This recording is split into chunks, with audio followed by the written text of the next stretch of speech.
ನೀವು ಪಶ್ಚಿಮ ಘಟ್ಟದ ಇದು ನೋಡಿದಾಗ ನಿತ್ಯ ಹರಿದ್ವರ್ಣ ಕಾಡು 1985ರಿಂದ 2018ರವರೆಗೆ ನೋಡಿದ್ರೆ 5% ಅಷ್ಟು ನಿತ್ಯ ಹರಿದ್ವರ್ಣ ಕಾಡು ಕಳ್ಕೊಂಡಿದ್ದೀವಿ. ಅದೇ ಈಗ ನಾವು ನೋಡಿದಾಗ ಇಡೀ ಪಶ್ಚಿಮ ಘಟ್ಟದಲ್ಲಿ ನಿತ್ಯ ಹರಿದ್ವರ್ಣ ಕಾಡು 10% ಮಾತ್ರ ಇದೆ.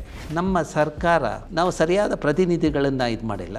ಅಧಿಕಾರಿಗಳಿಗೆ ನಮ್ಮ ಪರಿಸರದ ಬಗ್ಗೆ ವ್ಯಾಮೋಹ ಅಥವಾ ಜನರ ಬಗ್ಗೆ ಅವರ ಒಳಿತಿನ ಬಗ್ಗೆ ಕಾಳಜಿ ಇಲ್ಲ. ಎಷ್ಟು ಲೂಟಿ ಮಾಡಬಹುದು ಅನ್ನೋದನ್ನು ಅವರು ಯೋಚನೆ ಮಾಡ್ತಾರೆ ಹೊರತು ಜನರ ಒಳಿತಿನ ಬಗ್ಗೆ ಬಹಳ ಕಡಿಮೆ. ಮೂಲತಃ ನನ್ನ ಅಭ್ಯಾಸ ಏನು ಅಂದರೆ ಪರಿಸರದ ಬಗ್ಗೆ, ಪರಿಸರಕ್ಕೂ ಮತ್ತು ಮಾನವನಿಗೂ ಇರುವ ನಂಟಿನ ಬಗ್ಗೆ. ಪರಿಸರ ಚೆನ್ನಾಗಿದ್ದರೆ ಮಾನವನಿಗೆ ಏನೇನು ಅನುಕೂಲ ಆಗಬಹುದು ಮತ್ತು ಪರಿಸರ ಹಾಳಾದರೆ ಮಾನವನಿಗೆ ಏನು ತೊಂದರೆ ಆಗಬಹುದು. ರೈತರ ಇನ್ಕಮನ್ನು ದ್ವಿಗುಣ ಮಾಡಬೇಕು ಅಂತಾರಲ್ಲ, ನನ್ನ ಸಜೆಷನ್ ಇಷ್ಟೇ. ಎಲ್ಲಿ ಕಾಡಿದೆಯೋ ಅದನ್ನು ಸಂರಕ್ಷಣೆ ಮಾಡಿ, ಕಾಡಿಂದ ಜನಕ್ಕೆ ನೀರು ಸಿಕ್ಕುತ್ತೆ, ಕಾಡಿಂದ ಜನಕ್ಕೆ ಆಹಾರ ಸಿಕ್ಕುತ್ತೆ, ಅವ್ರಿಗೆ ಅಭಿವೃದ್ಧಿ ಆಗುತ್ತೆ. ನಾವು ಇನ್ನೇನು ಮಾಡಬೇಕಾಗಿಲ್ಲ, ವರ್ಷಕ್ಕೆ 10,000 ಕೊಡೋ ಅವಶ್ಯಕತೆ ಇಲ್ಲ.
ನಮಸ್ತೆ, ಬಿ ಗಣಪತಿ ಚಾನಲ್ಲಿಗೆ ಸ್ವಾಗತ. ಈಗಷ್ಟೇ ನೀವು ಒಂದೆರಡು ದಿನದಲ್ಲಿ ಮಾಧ್ಯಮಗಳಲ್ಲಿ ಗಮನಿಸಿರ್ತೀರಿ, ಅತಿಯಾದ ಚಳಿ, ಅತಿಯಾದ ಮಳೆ, ಅತಿಯಾದ ಬಿಸಿಲಿನ ಝಳ. ಈ ಬಾರಿ ಮಾರ್ಚ್ ಇನ್ನೂ ಆರಂಭ ಆಗಿಲ್ಲ, ಆಗಲೇ ಚಳಿ ಮುಗಿದಿದೆ. ಮಾರ್ಚ್ನಿಂದಲೇ ಬೇಸಿಗೆ ಆರಂಭ ಆಗುವ ಲಕ್ಷಣಗಳಷ್ಟೇ ಅಲ್ಲ, ಏಪ್ರಿಲ್ ಮೇವನ್ನು ಈ ಬಾರಿ ತಡೆದುಕೊಳ್ಳಿಕ್ಕೆ ಸಾಧ್ಯ ಇಲ್ಲ ಅನ್ನುವಂಥ ಒಂದು ವರದಿ ಬರ್ತಾ ಇದೆ. ಈ ಹಿನ್ನೆಲೆಯನ್ನು ಗಮನಿಸಿದಾಗ ನಮ್ಮ ನೆಲ, ನಮ್ಮ ಜಲ, ನಮ್ಮ ಪರಿಸರ ಎಷ್ಟು ಮುಖ್ಯ ಮತ್ತು ನಾವು ಅದನ್ನು ಎಷ್ಟು ಹಾಳು ಮಾಡಿದ್ದೇವೆ. ಆಧುನಿಕ ಜಗತ್ತಿನ ವಿಸ್ತರಣೆಯ ಮಾಡುವ ಒಂದು ಧಾವಂತದಲ್ಲಿ ಅಥವಾ ನಗರೀಕೃತ ವ್ಯವಸ್ಥೆಯನ್ನು ವಿಸ್ತರಿಸುವ ಧಾವಂತದಲ್ಲಿ ನಾವು ಪರಿಸರವನ್ನು, ನೆಲವನ್ನು, ಜಲವನ್ನು, ಕೆರೆಗಳನ್ನು ಎಷ್ಟರ ಮಟ್ಟಿಗೆ ಹಾಳು ಮಾಡಿದ್ದೇವೆ, ಅದರ ಪರಿಣಾಮ ಏನನ್ನು ಎದುರಿಸ್ತಾ ಇದ್ದೇವೆ ಅನ್ನುವಂಥ ಒಂದು ದುರಂತದ ಅಂಚಿನಲ್ಲಿ ಇವತ್ತು ನಾವು ನಿಂತಿದ್ದೇವೆ. ಭಾರತದ ಅತ್ಯಂತ ಸೂಕ್ಷ್ಮ ಸಂವೇದಿ ಪರಿಸರದ ಉಳಿವಿಗಾಗಿ ತನ್ನ ಇಡೀ ಜೀವಮಾನವನ್ನು ಮುಡಿಪಾಗಿಟ್ಟಂಥ ಬಹಳ ದೊಡ್ಡ ಭಾರತದ ಸೈಂಟಿಸ್ಟು, ಪರಿಸರ ತಜ್ಞ, ಸಂಶೋಧಕ ಮತ್ತು ನಿಜವಾದ ಪರಿಸರದ ಒಂದು ಸಂವಹನದಲ್ಲಿ ಬದುಕು ಹೇಗೆ ಸುರಕ್ಷಿತವಾಗಿತ್ತು, ಇವತ್ತು ನಾವು ಪರಿಸರವನ್ನು ನಾಶ ಮಾಡಲಿಕ್ಕೆ ಹೋಗಿ ನಮ್ಮ ಇಡೀ ಬದುಕನ ನೆಲೆಯನ್ನೇ ಹೇಗೆ ಕಳ್ಕೊಳ್ತಾ ಇದ್ದೇವೆ ಅನ್ನೋದನ್ನು ಜಗತ್ತಿಗೆ ಸಾರಿದಂಥ ಒಬ್ಬ ಮಹಾನ್ ಮೇಧಾವಿ ತಜ್ಞ, ನಮ್ಮ ದಕ್ಷಿಣ ಉತ್ತರ ಕನ್ನಡದ ಒಂದು ನೆಲದಿಂದ ಹುಟ್ಟಿ ಬಂದಂಥ ಒಂದು ವ್ಯಕ್ತಿತ್ವ ಇದೆಯಲ್ಲ, ಅದೇ ಟಿ ವಿ ರಾಮಚಂದ್ರ. ನೀವು ಅವರ ಹೆಸರನ್ನು ಕೇಳಿರ್ತೀರಿ. ಪರಿಸರ ಅಂತ ಬಂದಾಗ, ನೆಲ ಬಂದಾಗ, ಜಲ ಬಂದಾಗ, ಅದರಲ್ಲೂ ಅತ್ಯಂತ ಸೂಕ್ಷ್ಮ ಸಂವೇದಿತ್ವದ ಪಶ್ಚಿಮ ಘಟ್ಟದ ಅಳಿವು ಉಳಿವಿನ ಪ್ರಶ್ನೆ ಅಂತ ಬಂದಾಗ ಟಿ ವಿ ರಾಮಚಂದ್ರ ಅವರು ಯಾರು ಅನ್ನೋದನ್ನು ನೀವು ಅರ್ಥ ಮಾಡ್ಕೊಳ್ತೀರಿ.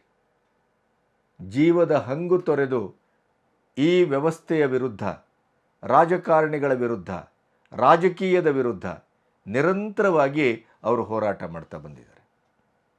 ಟಿ ವಿ ರಾಮಚಂದ್ರ ಟೆಕ್ನಿಕಲಿ ಹೇಳಬೇಕಂತಾದರೆ FIEE UK Indian institute of ಸೈನ್ಸ್ನ ಡೀನ್ ಆಗಿದ್ದಾರೆ.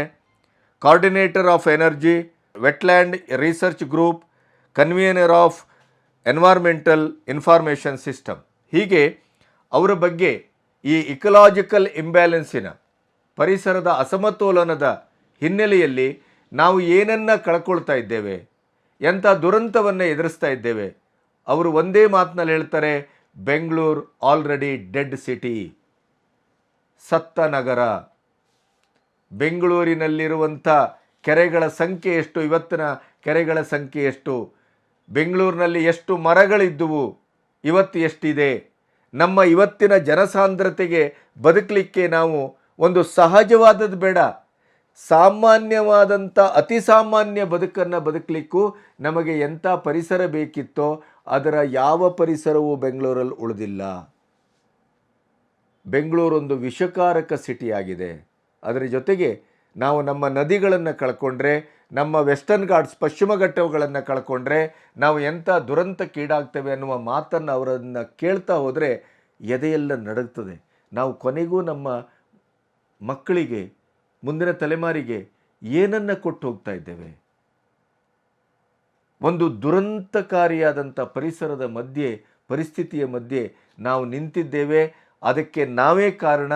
ಈ 75 ವರ್ಷಗಳಲ್ಲಿ ಮತ್ತು ಹಿಂದಿನ ಬ್ರಿಟಿಷ್ ಕಾಲದಲ್ಲಿ ತಲತಲಾಂತರದಿಂದ ಪರಿಸರದ ಒಂದು ನಾಶ ಮತ್ತು ಅದರ ಕೊಳ್ಳೆ ಹೊಡೆಯುವ ಈ ಮನುಷ್ಯನ ದುರಾಸೆ, ದುರಂಕಾರ, ನೆಲೆತಪ್ಪಿದಂಥ ಯೋಜನೆಗಳು, ಇವೆಲ್ಲದರ ಬಗ್ಗೆ ಟಿ ವಿ ರಾಮಚಂದ್ರ ಅವರೊಟ್ಟಿಗೆ ಒಂದು ಸುದೀರ್ಘವಾದ ಸಂವಾದವನ್ನು ಮಾಡಿದ್ದೇವೆ.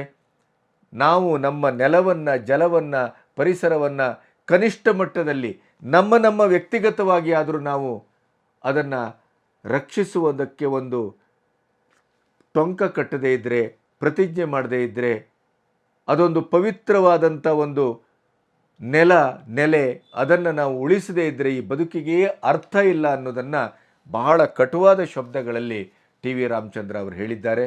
ಮತ್ತು ಇಂಡಿಯನ್ ಇನ್ಸ್ಟಿಟ್ಯೂಟ್ ಆಫ್ ಸೈನ್ಸಿನ ಪರಿಸರದಲ್ಲೇ ಅವರೊಂದು ಅದ್ಭುತವಾದಂಥ ಮಾದರಿ ಕಾಡನ್ನು ಕೂಡ ಅವರಲ್ಲಿ ಹುಟ್ಟು ಹಾಕಿದ್ದಾರೆ ಈ 20-30 ವರ್ಷಗಳಲ್ಲಿ. ಅದನ್ನು ಕೂಡ ಬಹಳ ಒಂದು ಪ್ರಾಯೋಗಿಕವಾದಂಥ ಒಂದು ಕಾಡದು.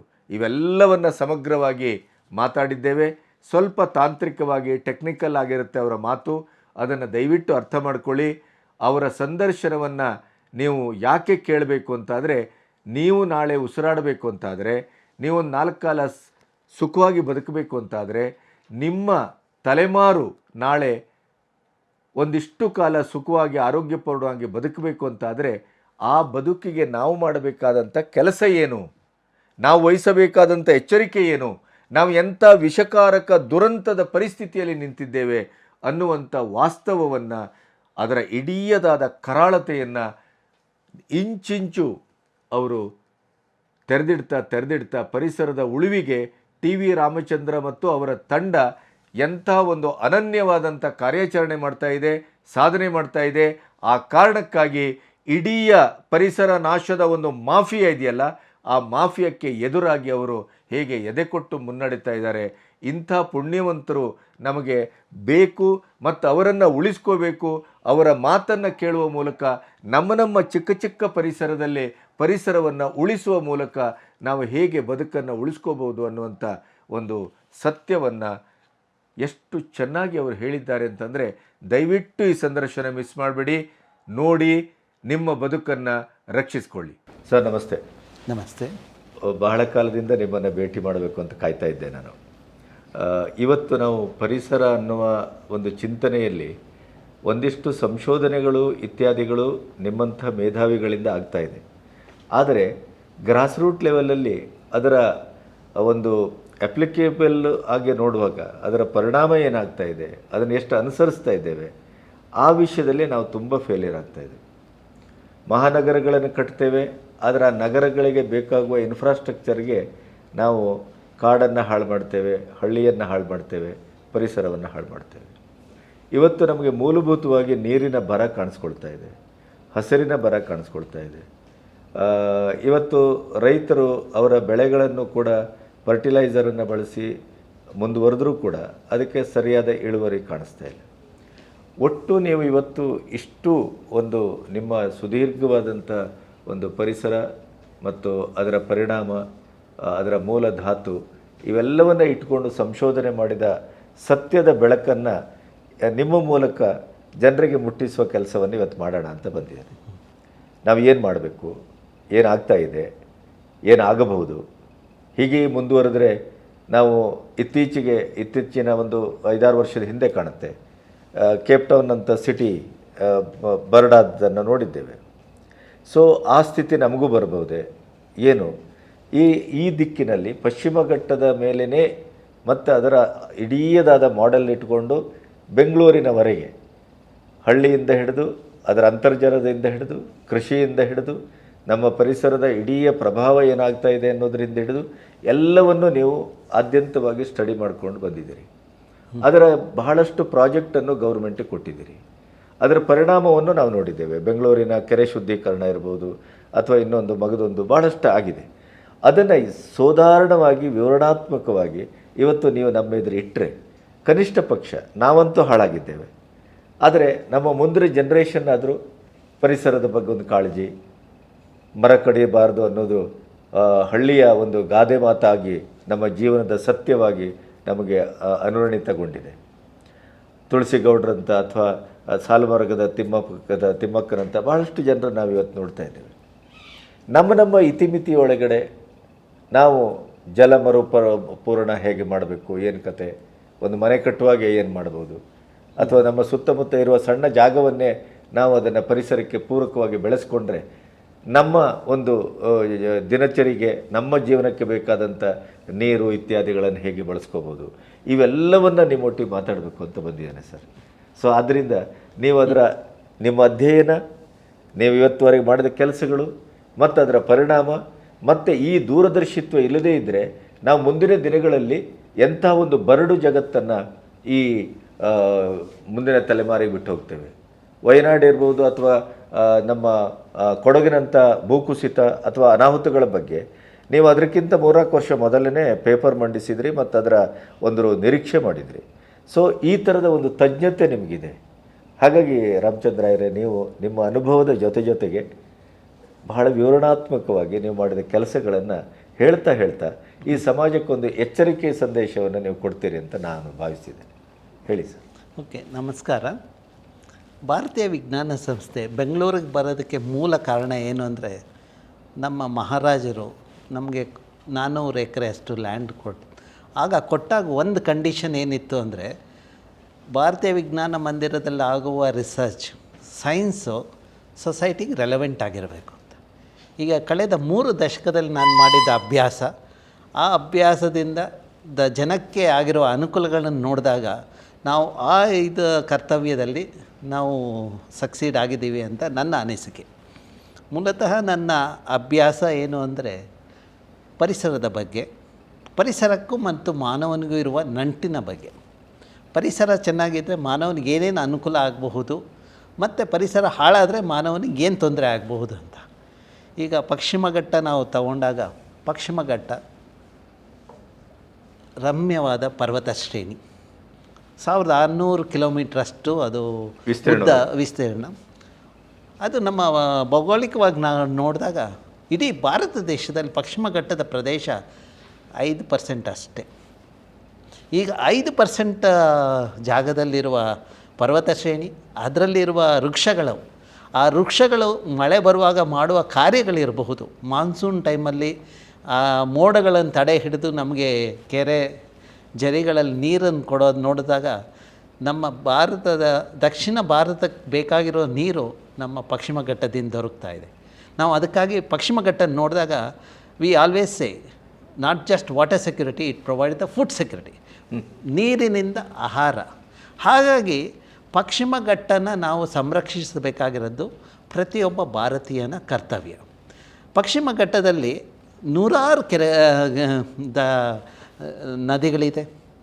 ಆ ನದಿಗಳು ವರ್ಷವಿಡೀ ನೀರನ್ನು ಹಿಡಿದಿಟ್ಕೊಳ್ಳುತ್ತೆ. ಈಗ ನಮಗೆಲ್ಲರಿಗೂ ಇರೋದು ಒಂದೇ ಭೂಮಿ.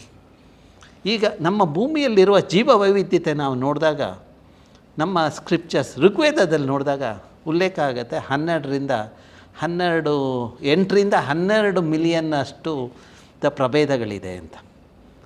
ನಮ್ಮ ವಿಜ್ಞಾನದಲ್ಲಿ ನಾವು ಎಸ್ಟಿಮೇಟ್ ಮಾಡೋದು 1.5 ಮಿಲಿಯನ್ನು ಪ್ರಭೇದಗಳಿದೆ ಅಂತ. ಈಗ ಈ ಪ್ರಭೇದ ವೈವಿಧ್ಯತೆ ಇದ್ದಾಗ ಏನಾಗುತ್ತೆ ಅಂದರೆ, ಎಲ್ಲಿ ವೈವಿಧ್ಯತೆ ಇದೆಯೋ ಜನಕ್ಕೆ ವೈವಿಧ್ಯ ಆಹಾರ ಸಿಕ್ಕತ್ತೆ. ಆ ವೈವಿಧ್ಯ ಆಹಾರ ತಗೊಳ್ಳೋದ್ರಿಂದ ಅವರ ಆರೋಗ್ಯದಲ್ಲಿ ಬಹಳಷ್ಟು ಉತ್ತಮದ ಸ್ಥಿತಿ ಕಂಡು ಬಂದಿದೆ. ಸೊ ಈಗ ದಕ್ಷಿಣ ಕನ್ನಡ ಜಿಲ್ಲೆ ಇರ್ಬೋದು, ಉತ್ತರ ಕನ್ನಡ ಜಿಲ್ಲೆ ಇರ್ಬೋದು. ನಾನು ಬಹಳಷ್ಟು ಫೀಲ್ಡ್ ವರ್ಕ್ ಮಾಡುವಾಗ ಆಲ್ಮೋಸ್ಟ್ ನಾನು ಹೋಟೆಲ್ಗೆ ಹೋಗಿದ್ದು ಬಹಳ ಕಡಿಮೆ.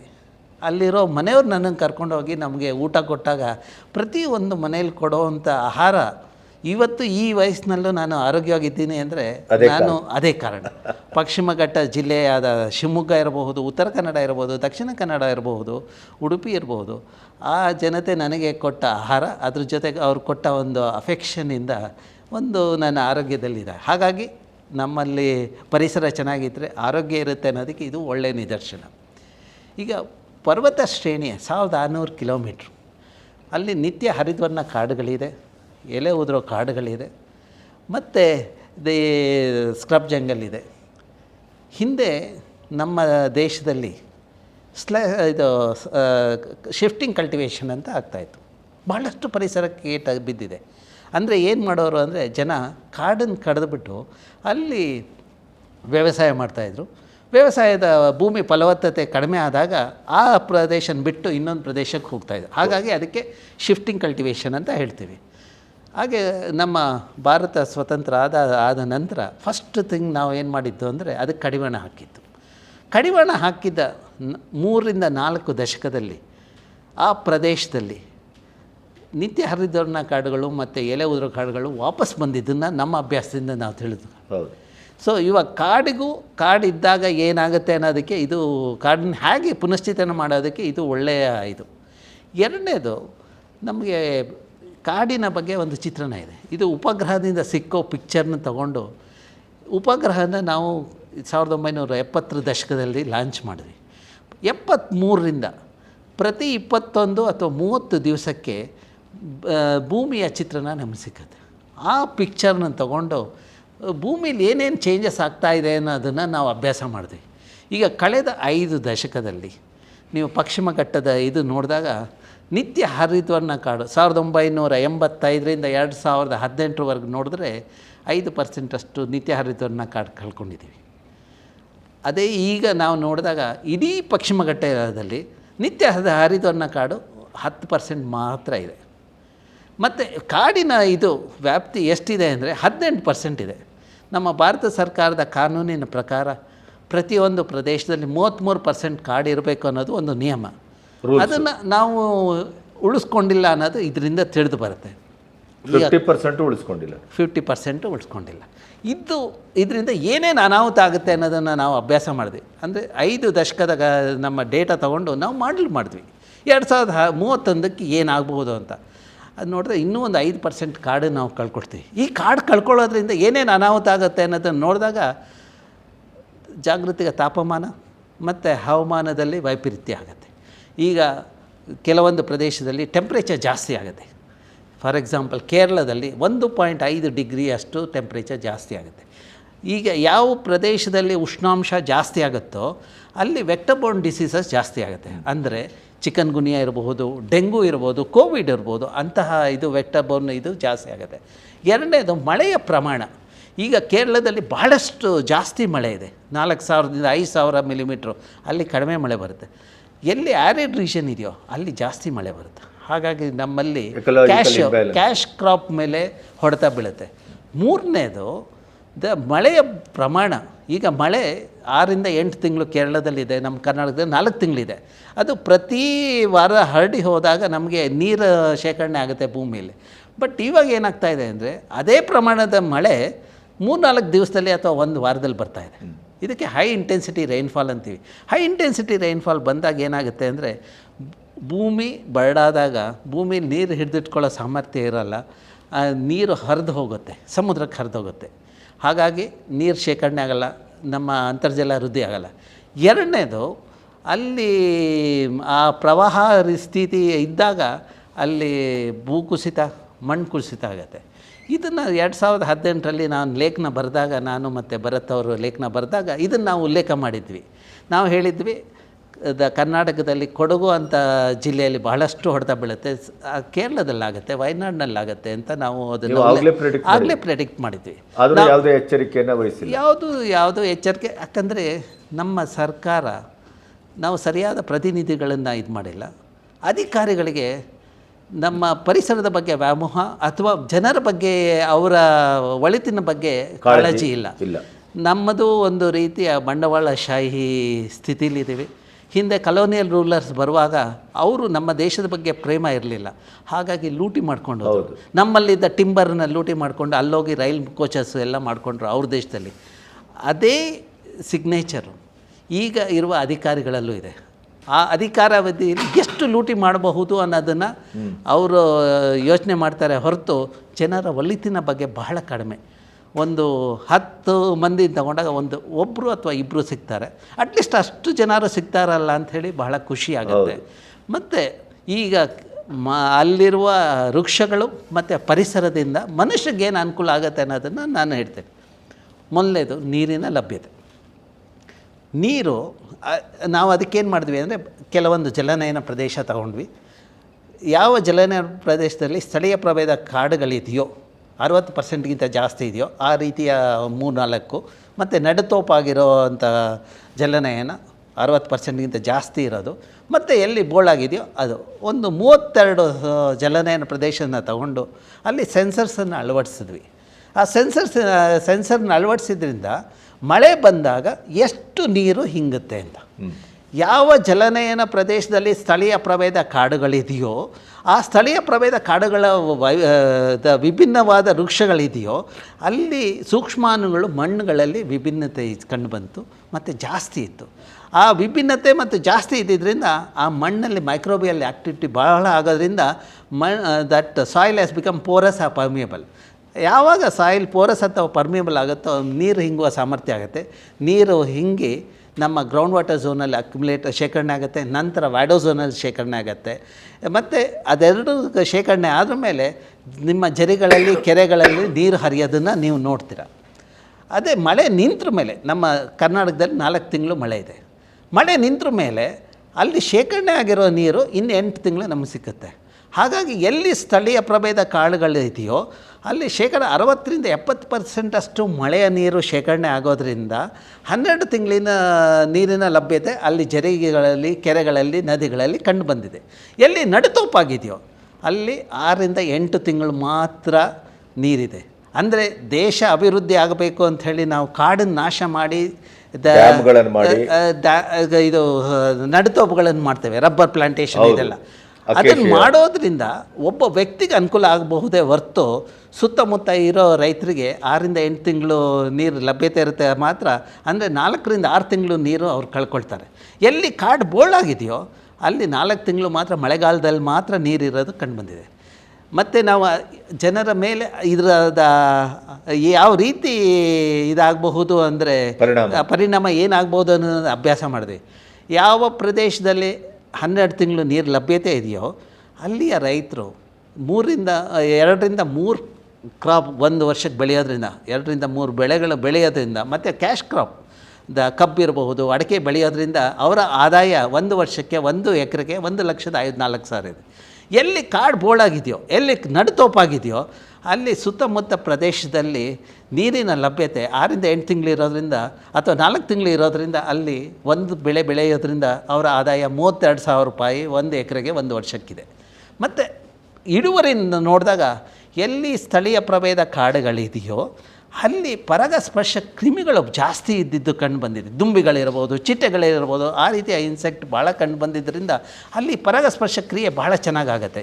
ಎಲ್ಲಿ ಪರಾಗಸ್ಪರ್ಶ ಕ್ರಿಯೆಗಳಾಗುತ್ತೋ ಅಲ್ಲಿ ಇಳುವರಿ ಜಾಸ್ತಿ ಇದೆ. ನಮ್ಮ ಅಭ್ಯಾಸದ ಪ್ರಕಾರ ಎಲ್ಲಿ ಸ್ಥಳೀಯ ಪ್ರಭೇದ ಕಾಡುಗಳಿದೆಯೋ ಸುತ್ತಮುತ್ತ ಇರುವ ರೈತಾಪಿ ಜನರಿಗೆ ಭತ್ತ ಬೆಳೆದಾಗ 14 ರಿಂದ 18 ಕ್ವಿಂಟಲ್ ಅಷ್ಟು ಇಳುವರಿ ಇದೆ. ಅದೇ ಎಲ್ಲಿ ಕಾಡು ಬೋಳಾಗಿದೆಯೋ, ಡೆವಲಪ್ಮೆಂಟ್ ಅಭಿವೃದ್ಧಿ ಅನ್ನೋ ನೆಪದಲ್ಲಿ ಕಾಡನ್ನು ಹಾಳು ಮಾಡಿದಾರೋ ಅಲ್ಲಿರುವ ಸುತ್ತಮುತ್ತ ರೈತರಿಗೆ 6 ರಿಂದ 8 ಕ್ವಿಂಟಾಲ್ ಮಾತ್ರ 1 ವರ್ಷಕ್ಕೆ ಇಳುವರಿ ಇದೆ.